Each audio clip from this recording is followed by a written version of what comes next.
Okay, Haley, so we've been watching this thing about the murders in Idaho, right? The horrible thing that happened to these 3 young women and the gentlemen that were there. And we've been watching it, and we have our own opinions on what we think kind of went down. Right. So I would say, number one, that I believe after watching this, that this guy, what was his name again?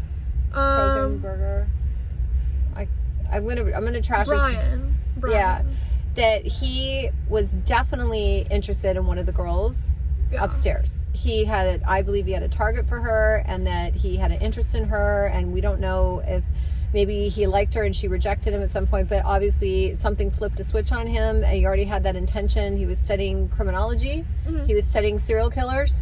So it got to him. Yeah, so they say, sometimes close to the flame, you have to look, close to the flame as to, if the guy's studying that, well, obviously he's trying to either figure out why he's thinking these things, and who knows, maybe if they dig into his history, maybe he's already killed somebody else. People. Yeah. I don't think sometimes the very first time at 28 years old is the first time you're actually going to do, especially something grisly like that. I bet that clearly if they start investigating him, they're probably going to see more, or they just won't know about him. Yeah. But maybe he was more smart about those ones because he probably just did it because he was mad, so he didn't really think about it, and he just went to their house. But he was stalking her, and then he went in and stuff. Yeah, exactly. The fact that he was driving around and around the house from the cell phone pinging records is obviously he was trying to figure out, maybe he was trying to understand, am I going to do this, am I not, or when's the best time? So he ends up going in at 4 a.m. Now, I have been in college, and you live with a bunch of siblings.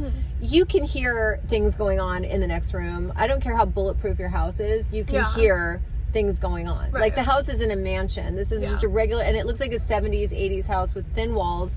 There's no way that if I went out with all my college friends, came home, we were at 2, 3 in the morning, we all kind of getting groggy because we're tired, I would definitely hear something above my head. Exactly. Right? And have suspicions about what's going on. Yeah. And the other thing that's suspicious to me is, why was the dog locked away? Apparently the dog, but I think the key thing that we talked about was, why would these roommates wait 8 hours to go check on the other roommates after seeing a guy with a mask in your house leaving?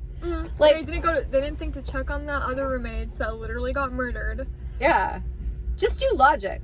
People, let's be logical. Even as a college kid, right? You're 21, you see a masked man at 4 or 5 in the morning leaving, and you look at, and he looks at you, and he's got a mask on his face in your house. It's in your house. It's in your house. He wouldn't just be invited over and have a mask on. He wasn't some guy walking on the street with a mask on his face. He was in your house. Right. And so you choose to close the door and lock it, but yet 4, 5, 6, 7, 8, 9, 10, 11, 12 p.m. or 12 p.m. Hours later.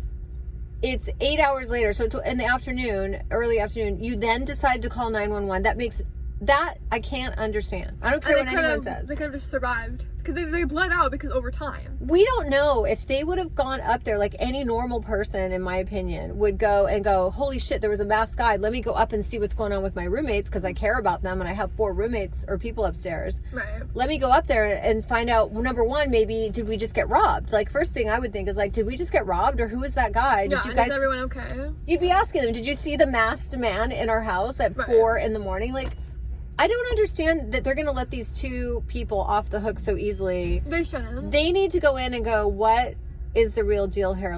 If they would have called 911 right then, who knows if some of those people would have survived, right? Because they might have not had fatal wounds, but 8 hours later, sure enough, they're not going to. And I just can't imagine not. I had lots of roommates in college, and I would always knock on the door and they're like, hey, you want a cup of coffee? Hey, you want to go to the gym with me? Or, how was your night last night? You don't even check or even bother to even come out of your room for 8 hours. Yeah. I don't buy that bullshit that they were scared shitless. I don't buy that they were scared frozen for 8 hours. That's just not acceptable. The other thing is, I could crawl out my window and I could run to the neighbors. If I was that scared, I don't even have to go out, because if I think he's there, I could just sneak out my room. I would run over to the neighbor's house immediately and bang on their door till they open the friggin' door and say, Dude, there was a masked guy in our house. I don't know Yeah. what's going on. I'm too terrified to go up there. Could you call But 911, all this. I mean, come on. Are we crazy here, or is this like there's something going on that they need to look into. They need to ask these girls more. And I think these girls that were in the room, downstairs, like, you got to be feeling like really bad because you didn't step up and check on your friends. I'm sorry, but the truth is you got to be feeling really bad. All right, that's Dawn and Haley's opinion.